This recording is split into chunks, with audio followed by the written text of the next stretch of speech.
பண்ணிக்கிறேன்.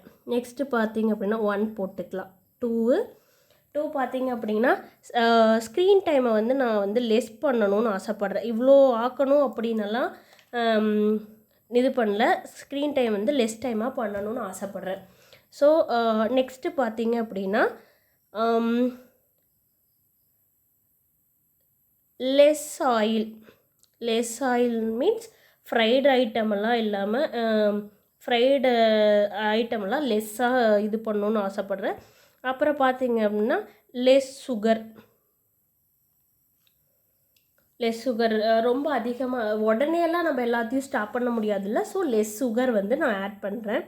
இதெல்லாம் பார்த்திங்கன்னா ஃபஸ்ட்டு ஹெல்த்துக்கு தான் இது எல்லாமே. அப்புறம் பார்த்திங்கன்னா 2 டைம்ஸ் வந்து நான் வந்து டெய்லியும் வந்து 2 டைம்ஸ் வந்து ப்ரஷ் பண்ணணும். யூஸ்வலாக நம்ம மார்னிங் எப்போவுமே ப்ரஷ் பண்ணுவோம். நைட் மோஸ்ட்லி யாரும் அவ்வளோக்கா ப்ரஷ் பண்ணுறதில்ல. நானே வந்து பண்ணிகிட்ருந்தேன். பட் இன்பிட்வீனில் வந்து நான் அதை வந்து ஸ்கிப் பண்ணிட்டேன்.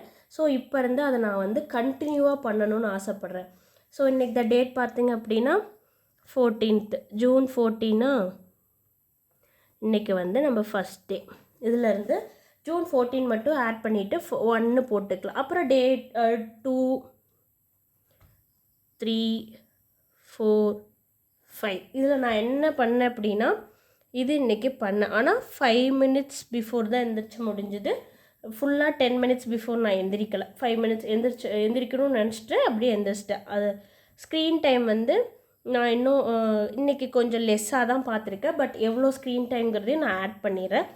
இன்றைக்கி ஃப்ரைட் ஐட்டம் சாப்பிட்டேன். ஸோ இது இன்றைக்கி நான் பண்ணலை. சுகர் ஐட்டம்ஸ் நான் லெஸ்ஸாக தான் எடுத்துக்கிட்டேன்.